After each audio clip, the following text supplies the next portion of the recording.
Cynicalsquid. And also, And Perrythepig. and tonight, this is Last Week of Epoch, and we got a special guest for you guys. If you look on the screen here, you'll notice that I got additional Baker back here on the show again. How you doing, Baker? Doing great, thank you. How's everything been going in your world since the patch dropped? Lots of highs and lows. Had a lot of crashes in the beginning, but it seems to be kind of sorted out. I'm still crashing a little bit, but when it comes to the changes, everything's been great. Having a lot of fun with Judgment, had a lot of fun with Javelin. So yeah, loving the new patch. Great content, great stuff. What have you been playing mostly so far besides the build you just showed me with the Judgment? I did a lot of Javelin, a lot of Divine Fury, Javelin, Paladin. But I've been playing Judgment the most, I think. Yeah. Now I need to go look up which one's Divine Fury? What's that node do? Divine Fury is the Amazon from D2. Yeah, basically. the one where like it That's explodes and hits everything around it. Yeah. Yeah. Awesome. So, since the patch drop, you've got to see all the new uniques that you've wanted to see yet, or are there still some uniques that you're after still? There's none that I'm after. There's a lot I haven't gotten yet. Like I think the Ravenous gloves were bugged and they weren't dropping from Husk or Gaspar. So there's a lot of that I haven't gotten yet. But I wasn't going after a whole lot of them because they're very unique. Surprisingly enough, none of them they're all kind of memey. You know what I mean? Mm-hmm. They all kind of look like the kind of unique where like, oh, I can make something with this. It's probably not gonna be very good. It's kind of the vibe that I get from a lot of them. So I haven't been trying too much. I've just been focusing on the new skills and new changes they made. Perry, I see you smiling. What you got on your mind, Perry? I'm feeling attacked right now. We're like 1 minute into the podcast, and this guy calls all the uniques out of a lot of them. I don't know. I think the uniques are like super cool. Like Quiet's gloves, obviously, like Ravenous Void, and those are just generically strong. Every single build should consider using those if they can find them. But like some of these uniques are just like kind of sick. Like they really make me want to play new builds. Hopefully, ailments get buffed, so it's not just crit builds everywhere. But no, I love the unique comes. I don't know. I've been playing with that new polearm that dropped for the Alkalite with the minions to turn your rogues into basically when you use Harvest, you get Jade Dust on them, which gives them increased poison chance. It also triples for throwing attacks, and because they have a throwing attack, it's going to triple the amount of poison that they throw down on the rogues. And so far, it works pretty good. The only downside I've seen to it so far with the build has been mobility. Like, if you have, like, really, really terrible mobility as far as, like, on certain boss fights where you're out of your form, you'll end up getting one-shotted by some of the mechanics. One of the ones that so far has been hard for the build has been...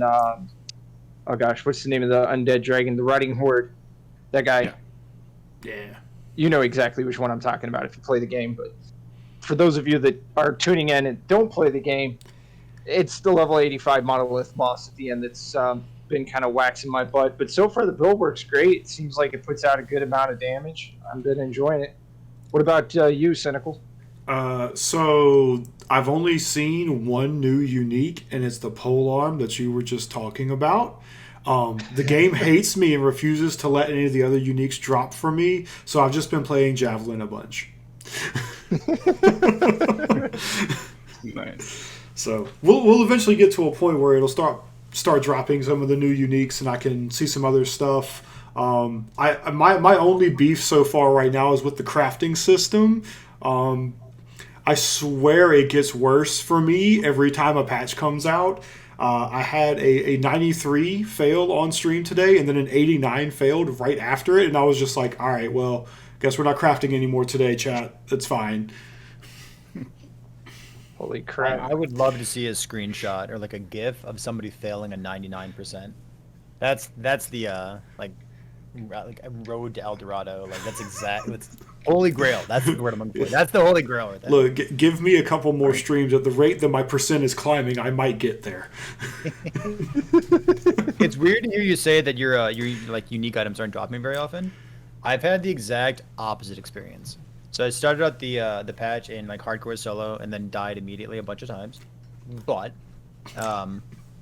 it felt like rare monsters were dropping 2 or 3 unique items at a time. It felt like they were just like raining uniques on me, and like all of them were like these like new leveling item this, new unique item that, just like left and right. I'm surprised. Like maybe I have all of your unique items. I was about to say, wait a minute. That feels like you have all of mine. Hold on. Player trading win. Meet me at the bazaar now, Quiet. Right. I want those gloves. I'll eventually get them, but they're going to be on my Warpath build that I'm working on. I actually started a Warpath Cynical today. Yes, very good. With Forge Guard. And I do have a complaint to EHG. They need to fix Forge Guard. It states on his passives that he's supposed to get 3% increased armor per hit, not 3 armor rating. It says 3%. 3% is not 3 armor rating, flat armor rating. There's a big difference there. So either EHG needs to fix the wording so it says 3 armor rating, or they need to fix it so it actually gives 3% armor when you get hit. That's the biggest flaw so far that I've seen with it. Yep. It boggles my mind that I haven't heard anything about that yet. It's like that's the first time I heard about that, and it's an entire like stat from a class. I was gonna say, are you sure? Are you sure you don't just have 0 armor and you're just getting Did you remember the armor on your build? 400 armor rating at 3% should not equal 3 flat armor rating. Okay? Flat percentage should not be. Now, if there is, then obviously there's a mathematical formula that I just don't understand with their calculations, obviously. But something tells me I'm right on my intuition of 3% does not equal 3 flat armor rating at 400 armor rate. It just doesn't add up. Yeah, if that doesn't work, then there's just no reason to play Forge Guard at all. Forge Guard is not so interesting that you would play it unless you have that passive. Yeah, well, I like it. So, and I'm trying it out with the Ignite Warpath, and so far it does pretty good damage on Ignite Warpath. I like a little bit of the intricacies with it, with the bleeds and all that. That's been pretty neat to try to figure out how to craft around that. So, what about you, Baker, on your front? What have you been got going on this week that you're doing? Anything special coming up? Well, we have the qualifiers for the race on the 11th. That's Saturday. Okay. I'm probably going to be playing more Judgment, especially now that they changed the idol I was going to use for it. Now that the stone tablet doesn't drop anymore. Oh, wow. So there's going to be that. I might be doing some Pathfinder gameplay on stream, but I'm not sure if I'm going to stream that one. Because I'm not sure if it's too exciting. But that's a game. It came out one day before the Last Epoch patch. Yeah, it's a game where I play like for 200 hours on a single playthrough. So I'm trying to get through that too. So who's going to be co-hosting with you on the qualifiers on the 11th? On the qualifiers, there's not going to be any casting because it's open to the community, so anyone can participate. Which means that there could be 20 or 50 people, so it's impossible to cast. But on the 18th and 19th, I'm going to be casting with Mr. Hooster on the semifinals and hopefully Grim, this guy right here, on the finals on the 19th. That'll be awesome. I'm looking forward to that. Yeah, me too. Anything else going on though that you got coming up or that you've been putting out recently? Are you trying to hint to something that I don't remember? He's like, hey, Baker, by the way, you know something I don't. By the way, Baker, your podcast that you started, hint, hint, wink, wink. Yeah, right. I had to do the second episode of that, but I don't have a date. Okay. If anyone wants to go on a date with me, I'm down. You know. But yeah, the first episode is on YouTube. If anyone wants to see it, was with Nag TV. It was right after the patch notes dropped. Oh, nice. And I'm probably gonna make a second one soon, eventually. Do you have any idea about what's going to be in that for the podcast, content-wise? Well, I mean, I wanted to talk about the new chapter and all the changes that happened, but I just couldn't really get to it in time because I was having all the crash issues and I was trying to solve that. So now that I've actually played Chapter 9, I'm just going to try and go through it one more time, and then I'm going to feel comfortable actually talking about it, especially with the changes, because I knew they were going to hotfix a lot of the content, right? A lot of it was clearly out of whack and unbalanced, right? So now we can actually look at it with a more critical eye, sort of. Thing. All right. So, conversation topic for everybody here in chat with us. So, since the first week is pretty much in the books of the patch drop, everybody's got to play around with a few things. Starting with you, Perry, what has been your favorite thing that you have found so far this patch since the patch start has dropped? And what has been the most discouraging thing that you have found, like an interaction that didn't work exactly the way you wanted? I wish I'd seen these questions ahead of time. All right, I got you. The most exciting thing that I've seen so far. Let me go least or most disappointing. We'll go like low then high. Most disappointing thing is I started by playing Javelin, and I love ailment builds. I'm not really into crit chance, crit multi, blah blah blah. It's kind of boring, but I love damage over time. I love ailment stuff. I just think the system is like really cool. I also feel like damage over time builds tend to scale in more interesting ways, so that's what I'm into. So I started playing Javelin, and I wanted to go Electrify, and I figured that if you have the Bombard node, which is called Siege Barrage, which throws 3 javelins up in the sky, and then you can make it throw a 5. So if you have you click once, you get 5 hits, you get Electrify, you get ailments, you get Smite, which also has Electrify on it. I figured that'd be really good. The reason that I abandoned that is the Siege Barrage node that turns Javelin into an AoE, it's got the smallest AoE possible. And I want maybe the base AoE increased, or maybe just some extra nodes somewhere that give you percent increased area of effect. I would love to see some kind of extra AoE there. So I was a little bit disappointed with that. But let's see, maybe the most impressive thing that I've seen so far. It's kind of lame, but I said that if Vitality ever became a stat that you could scale a skill with in Last Epoch, that I would immediately play it. And this change happened a lot sooner than I would have expected, because everyone knows that scaling offense and defense at the same time is busted. So we can scale offense and defense at the same time. You can scale Vitality. I had 82 Vitality on a crit Devouring Orb character, and my gear was garbage, and I had 3.7k life. It was super good. Mm-hmm. And I died to Lagan, so Void Knight doesn't really have much in terms of defense, but the build was sweet, and you can get Vitality on your idols, and if you're perfect tier 7 modifiers, you can get over 100 Vitality. If you're memeing, you can get up to 120 Vitality. If you're hard memeing, you can get to 149 Vitality. Oh, it's so good. I want to play some more Vitality stuff. So that's nice. Awesome. Jeez. That sounds interesting. I didn't know that there were skills that you could scale with Vitality. Which skills did they change? All of a sudden, too. Oh, yes. Void Knight stuff, right? Yeah, well, there's a bunch of Void Knight stuff. Erasing Strike's one of them, which has me very, very intrigued to play Erasing Strike again. Nice. What about you, Cynical? What's been the most disappointing thing for you, and what's been the most exciting thing for you so far? Okay. I've played through Chapter 9 twice. I really like the new content. I hate the second stage of the Majasa fight. I have never been that annoyed by a boss. Not because it was particularly hard, but just because I felt like the fight would never end. What was it about the fight? Do you remember? Because I know there's something that I don't like about the second phase. I hate the healing thing. If you want Majasa to heal back up to half after she's at a quarter or something, or maybe 3/4 if she's at a quarter, that's fine. Watching her heal to full life twice just absolutely broke me for a second, and I was just look here, I'm not struggling, I'm not about to die in this fight or anything, I'm just tired of fighting her at this point. I just want the fight to end. And so that's my low light, is I do not like the design of the second phase of that fight.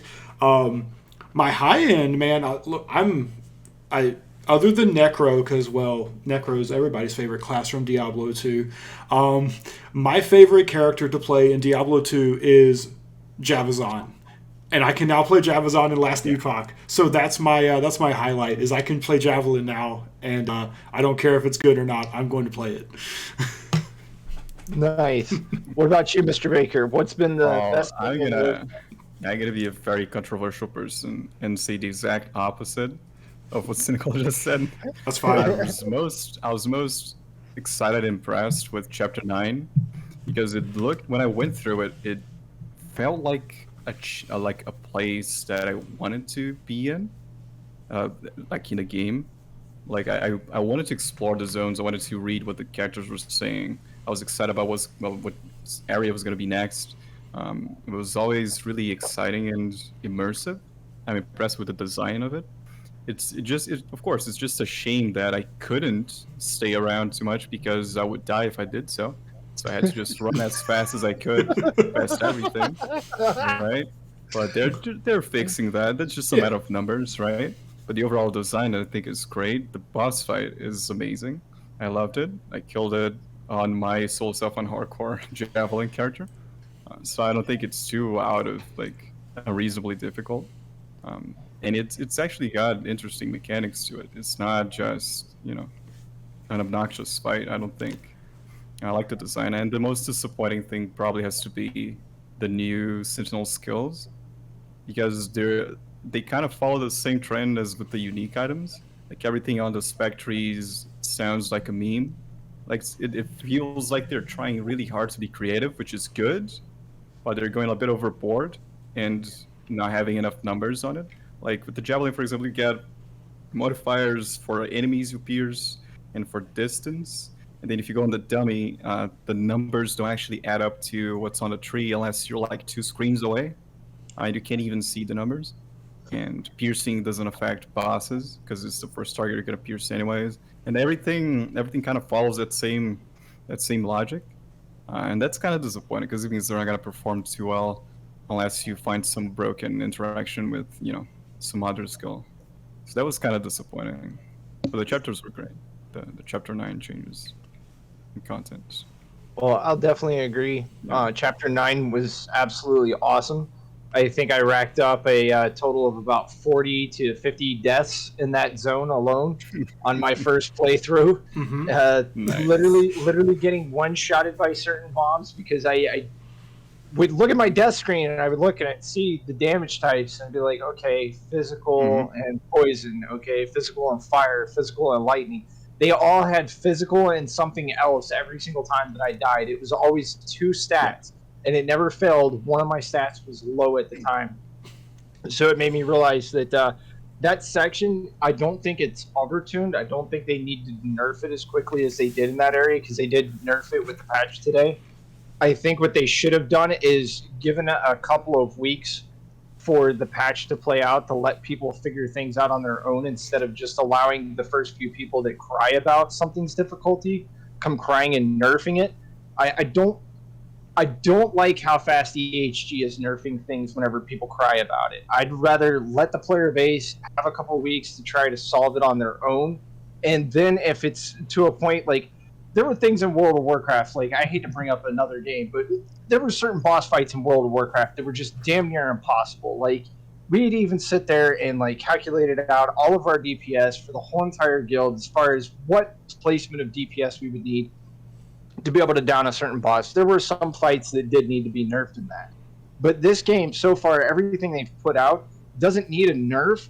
You just need to play better and play smarter and look at what you're dying from. Like, that's what I did after my 40 or so deaths, was started to look at my resist and go, okay, maybe I need to stop screwing around in here and not having good resists. And I hate to circumvent around something, but I had to actually go into Monoliths a little bit early just to farm some gear to do the Majasa area because my resistances and the gear that I was getting out of the drops in that zone were not quite good enough. So that was the worst thing I had. 40 deaths, you decided to build some resistance, and now you're telling other people to just get good? Yeah, we'll see. Well, I just wish people would just be better, I mean, I died 40 times, and then I built resistance, but I think other people should just be better. Well, my thing is with it, though, Perry, is this is what it was, is I had capped resistances on some parts of it, but I was getting hit with so many of the things that were, like, mixed that one of my other defenses that wasn't quite so well there was allowing a weak spot. So I was getting crapped on for it. So, yeah, I racked up quite a bit of deaths. Not proud of it, but you know what? We learned our lesson. We went to the school of hard knocks, and we got beat in the head a few times. Yeah, I hear you. How do you feel about the ramping difficulty of the game from chapter 1 through chapter 8, moving into chapter 9, and then monoliths? Like that experience or that difficulty curve? How do you feel about that?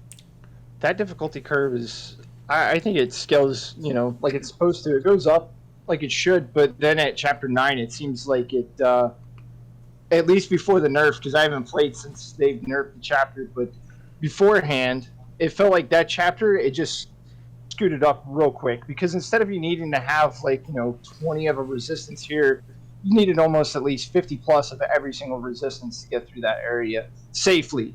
At least in my opinion, on my experience of it, was safely you needed about 50% for everything across the board. So, all right, same question to Baker then. What do you think? I don't think it ramps up. I think it's kind of even. Both in the first act and the second act, there's things that will one-shot you and things that won't really matter. There's specific zones in each one of those chapters that are more dangerous than others. I don't see a clear ramp up in difficulty, as long as you're adjusting the resistances accordingly, of course. The first act functions perfectly fine with 20% void res, and then the second one, with whatever resist you need, necrotic fizz, ramps it to 40. I think it maintains a stable amount of difficulty.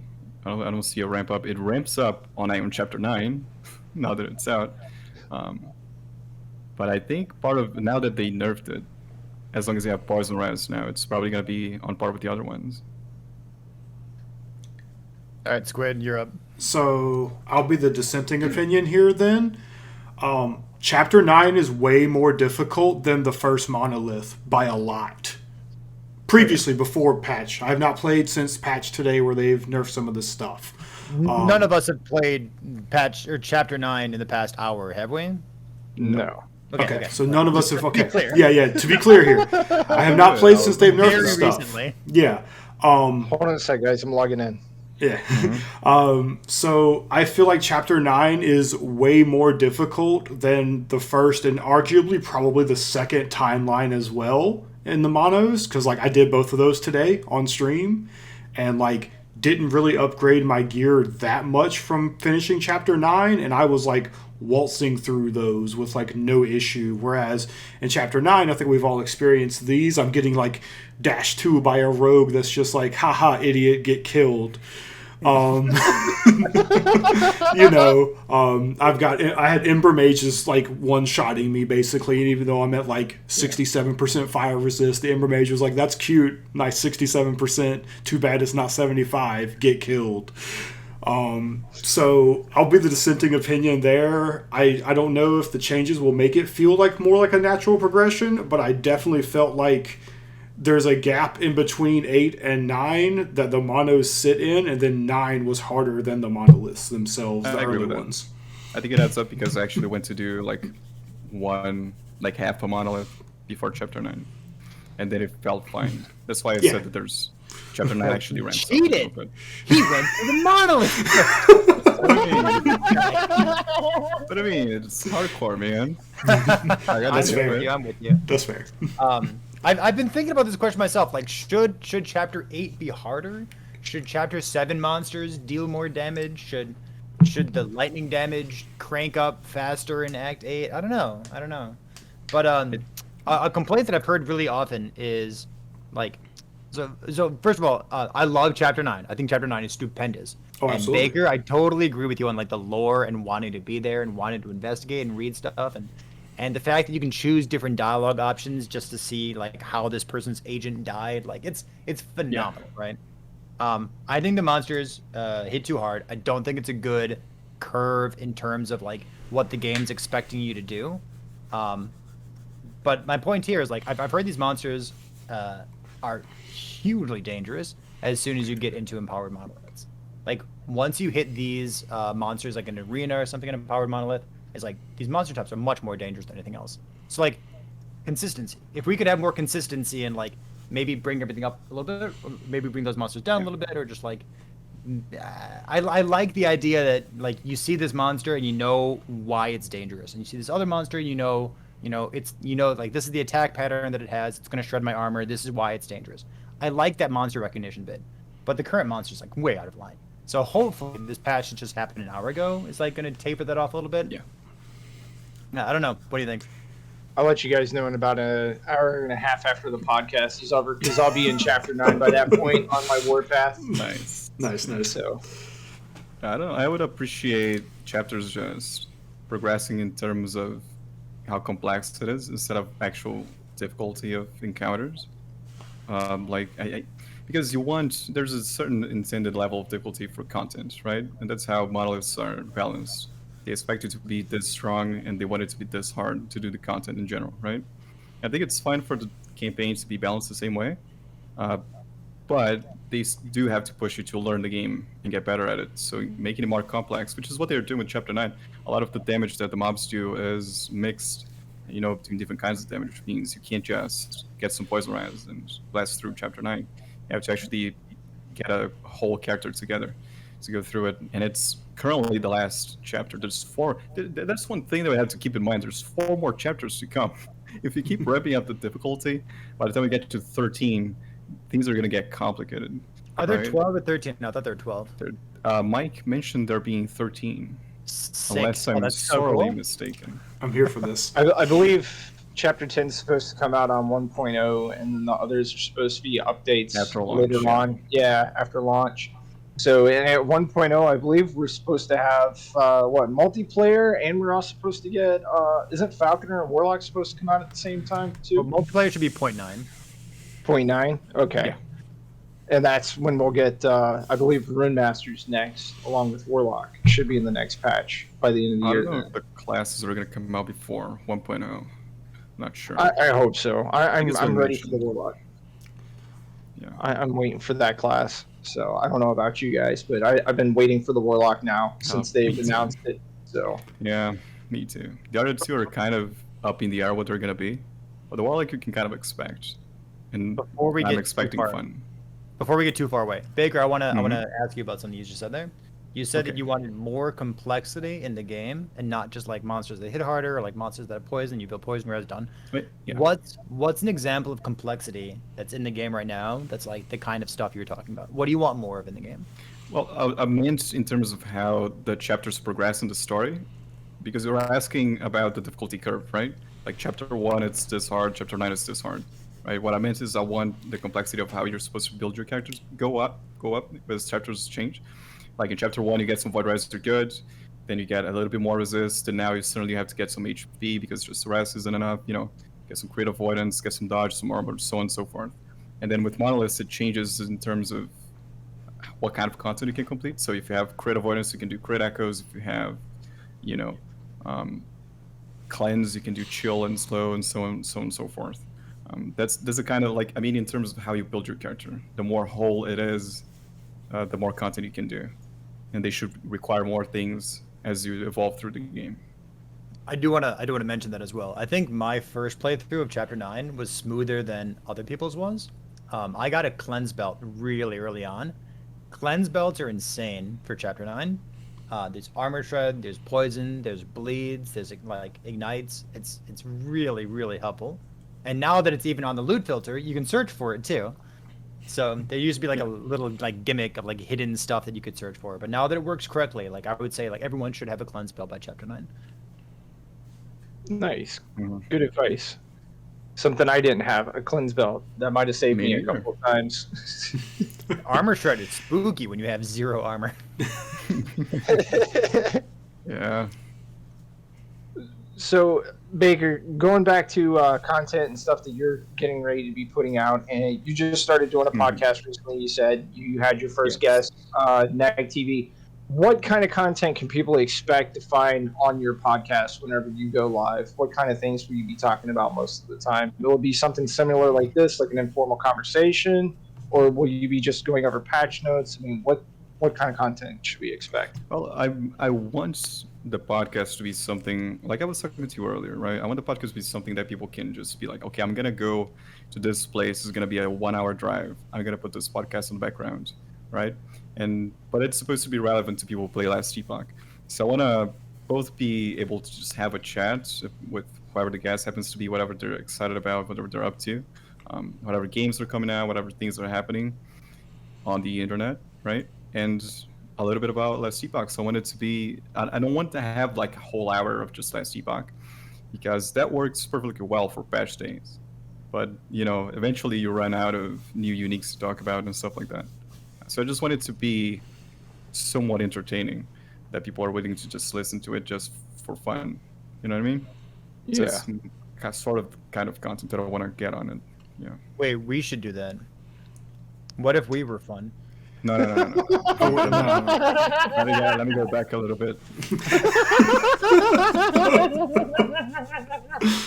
That sounds like a good idea. He's on to something. Wait. No, I'm thinking about it. Probably not great. Just add a little clown laugh of mine into it. It makes it perfect, spices it up. Boom, kicks it up a notch. Right. So, what have you got going on this week, Perry, that you're working on? Anything special? Yeah. So I was playing a Devouring Orb character. It died, unfortunately, and then I realized that I don't want to do anything in Last Epoch other than play Devouring Orb. So I'm gonna try to avoid that and see if it's like a short-term thing that's like consuming my desires, or maybe it's a long-term thing, and maybe I'm just like a Devouring Orb main from now on. But currently working on a Ravaging Aura build. Ravaging Aura is one of the sub-skills that's granted by Void Cleave, and we're gonna see if we can juice up some damage out of that. Curiously enough, it also scales with Vitality, so that's pretty good. There's a build that we were just recently chatting about on my stream earlier today, which might be a thing. I don't know if Bleed and Devouring Orb go together at all, but I'm gonna try it and see if they do. It hits so often. How could it possibly be bad? I don't know, man. But that's what I'm working on. We'll see. And then, of course, there's two things happening this weekend. I would love to get additional Baker on Twitter. I know that there's a lot of Path of Exile players on Twitter as well who always keep track of like other action RPGs. Because like, listen, if you like racing or if you like speedrunning in one game, you probably also like racing or speedrunning in some other video game. So there's two things happening this weekend. One is the Race to Aerobus, which Baker was talking about previously. And then the other is Vision GL is continuing to host his weekend sprints, which is like the class-specific, one skill's banned, one skill's picked, something like that. That'll be gearing up again on Friday as well. So that'll be something like with Sentinel. Some of the new Sentinel skills will be picked, probably, if I had to guess. But that should be fun. Are you planning on playing in that one, Perry, if it's softcore, or are you only going to do the hardcore? Yeah, I don't know. I like the hardcore ones more because watching people die is really exciting. But having all the like softcore, all the new skills, and like the races are starting up again because they were off for 2 weeks. I'll probably participate in just one softcore one and then just go back to the normal rhythm of me only doing the hardcore things. Nice. What about you, Cynical? Are you going to play in the softcore one this time? Just to get a little feet wet, see some things different? Yeah, I'll probably play in this one. I know we talked about it like last week with it was last week with Loaf where we talked about it, where it's like the softcore ones are kind of whatever to me most of the time. But since this is the first one on the new patch and everything, I probably will dip my toes in and see how this goes. And then after that, I'll be back to like the hardcore races normally just for me. As far as like anything happening on stream, pretty much I'm playing a bunch of Javelin stuff, man. Like I said, I love Javazon, so I'm gonna figure out the best way to make Javelin work for me, and that's what I'll be messing with for a while. And then eventually I will get back to my old spin to win days and go mess with New Warpath and everything too eventually. Nice. And what about you, Baker? What do you got I'm going to be streaming some Judgment gameplay, Consecrated Ground build for like the next how many days? 3 days, 4 days, and then Saturday on the 11th. No wait, yeah, it is the 11th, and at 11 a.m. CST. It's gonna be the qualifier, so I'm gonna be working on that probably. Most likely not gonna stream it because I'm gonna be making sure everything's going smoothly.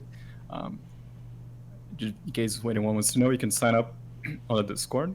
There's probably links, places where you can find it, and be getting ready for the 18th and 19th for the rest of the event. Yeah. We'll add the link at the bottom of the description on our YouTube for people to sign up for your race. We'll have it on there so that anybody that's Alright. watching right now, if you want to find the link, we'll make sure that we have the link for you guys readily available on YouTube.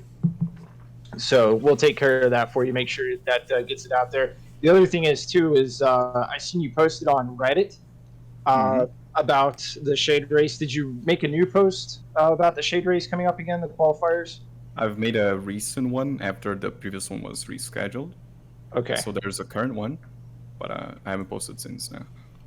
All right, awesome. Just wanted to make sure that we'll also post a link in the description for that to for Reddit post for you guys.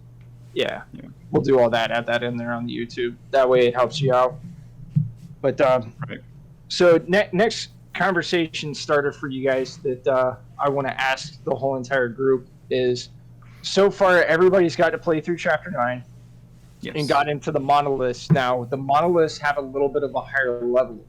So, myself, Cynical, both of us have talked, and you, Baker, have also talked about going into the monolith a little bit early and circumventing a little bit of Chapter 9 a little bit. Do you feel that the monolith is at all harder? And this is going to lead into a two-part question with you, Baker. How do you think the changes with everything is going to affect your Shade of Orvis runs now? The race. Well, that's a very tough question to answer accurately. Because the thing is, I didn't notice too big of a difference. I was playing a new skill with a new chapter in a new difficulty of Monolith. So it's hard to gauge. If I was playing the same build that I've played before, I would be giving you a better answer, right? But I didn't feel too much the Monolith scaling, the level changes. But I'm sure that people who are doing the race are definitely going to feel it. Because you're trying to just be as strong as you have to be to get through monoliths, right? Now, as to how this is going to affect the race, it's also very hard to tell because it's going to be a mage race this time around. The previous one was an acolyte event. So now with mage, people are going to have to be already a little bit stronger before they go into Arabis, since they don't have Reperform and all the other tools that acolyte used to have, at least. So I'm presuming it's not going to be noticeable because of the already increased difficulty of playing mage on the race, but it definitely plays a role. Definitely makes a difference in that scenario. Yeah. What do you think, Perry, so far with the changes? Have you gone into the monolith early at all and felt any change in the difficulty with that whatsoever, or does it still feel about the same? I've committed the cowardly deed once so far by going to monoliths before completing Chapter 9. I might do it again, but it feels bad. Okay, it actually feels really good. It feels incredibly easy. It feels like it's the right choice. It feels like you should just do this and then do those. Come on, man, do the storyline. I wish there were more of a reason to do the storyline as well. I think you get 1 skill point for completing Chapter 9. Is that right? Correct. You gotta convince people a little bit more than that. Like, we're gonna go back, even if you skip Chapter 9, you're gonna go do it at some point because skill points is skill points and they're good. But like, man, Chapter 9 is so good. It's got good bosses, good enemies, good lore, good giant birds that you get to fly on and make an emotional connection with before they get shot out of the air and die and just crush your heart. Like, it's got so much good stuff going on. And like, you get a skill point for it. And then, of course, like the min-maxers, like the people who are going to be racing with Baker over this weekend, they're just going to skip it. It's like, man, no one's going to do it. Why would you? It's so dangerous. Like, you want people to do it, right? Oh, to be fair on the Acolyte, they already stopped at Harden at the start of Act 2. So it's not, out of the ordinary. Did you say Act 2? Well, where is it? Harden is after the docks, right? They stopped after docks. People going to monoliths at Act 2? Yeah. They do the crab legs. Crab legs boss fight, and it goes straight into monoliths, yeah. Wow. At least they used to with Unnerved Acolyte, right? That is a different game than what I play. Is that what it's like to play a strong build? That's what happens when you don't meme a whole bunch, Perry, is you get to do content insanely early. Right. Maybe I should do that sometime. I need some experience.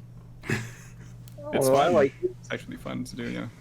I like to go into the monoliths early. I'm just glad that they fixed the one spires, the bone spires. Those things, it would auto target you no matter where you went and stood at. So it'd be like the projectile was already on the way. You could see the marker for it. You moved, but yet it still auto hit you.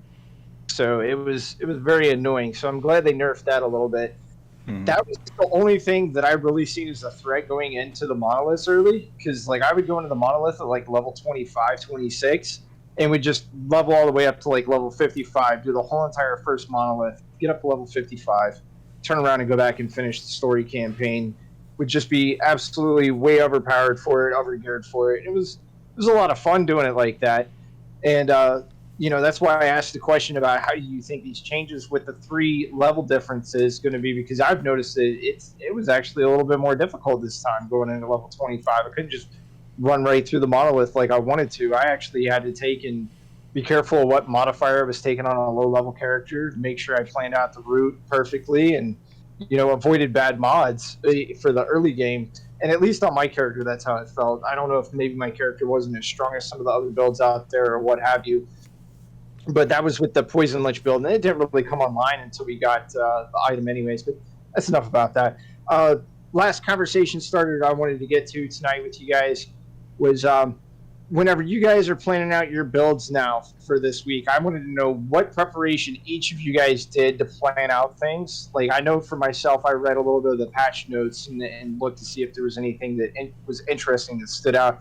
Everybody here knows I was already addicted to wanting to play the Poison Lich with the Rogues minion build. So let's start with Cynicalsquid. What went into your preparation for this week with patch and everything? So we got news of Javelin fairly late to the game because I was already like pretty dead set on like, yeah, I'm gonna mess with the new Warpath stuff. I want to play I wanted to mess with Giant Splitter. There was more Void support. I was thinking that's what I was gonna do when patch hit was we're gonna maximize this new Warpath and kind of figure out what it's about. And then I think like maybe 1 or 2 days before the actual patch drop, they were like, oh, by the way, there's a Javelin skill, and I was like, well, hell, now I have to rethink everything I'm gonna do because like that's what I want now. So basically, my plans for the patch got flipped upside down on me, and I was like searching through the patch notes, looking at what all the Javelin stuff they revealed was, and then once like the actual patch was out, I got into the game. The first thing I did was make a brand new Sentinel and do the little beginning area, and then bring up the skills and click on Javelin and start planning out nodes. So what about you, Baker? Can you repeat the question? The question is, what did you do for preparation for the patch? As far as for what builds you wanted to do? Like, how did you prep? Well, I mean, right now we're not being competitive, right? It's not a league start. This is not like there was no immediate competition. So the preparation is different than if that was the case, right? So I was just looking around, seeing what looked interesting to me. Now, when I do find something interesting, I try and figure out what's going to be the deciding factor if this works or if this doesn't work. In my case, I really wanted to try the Divine Fury stuff, just like Cynical did, and I knew for a fact that the only way I was going to pull it off is if there was base crit on Javelins. There's no base crit, there's going to be no damage scaling, it's going to suck, it's going to be horrible. As soon as I logged into the game, I saw that skill tree, that was crit chance, and I knew that it was doable. It might not be great, might not be the best build ever, but it's definitely going to be viable and doable, right? So as long as you know exactly what you're going to need for this to work, you can go into the game and figure out right away if it's going to be a viable build or not, right? So that's like the crucial step, I think. And what about you, Mr. Perrythepig? Well, they announced Javelin, and then they announced a new ailment. So I decided that I was going to play the new Javelin along with the new ailment. So that's about as much preparation as I did for that. I kind of like that they don't release the skill trees ahead of time.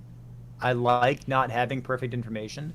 And I like, I guess, like from a streaming perspective, but also from like a social media perspective in general, that the community would like scramble to figure out how to get this character up off the ground, what the skeleton of my skill tree might look like, what nodes have changed in the masteries that I want to see. Like, even with the patch notes coming out a day ahead of time, you don't have perfect information. and I like that. I actually like that a lot. So a lot of my time has been like Path of Exile before I started doing Last Epoch about 4 or 5 months ago at this point. And like having like almost perfect information ahead of time, like especially with a tool as powerful as Path of Building, you can basically like finish your character ahead of time, and then Path of Exile itself is basically just like a cookie clicker where you're going through the motions of like actually building the character that you've put together in Path of Building in that offline tool. So I kind of like it.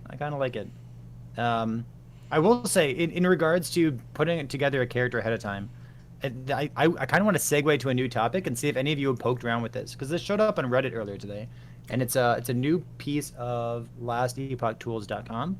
Have you seen the loot filter function that just got introduced there? Yes.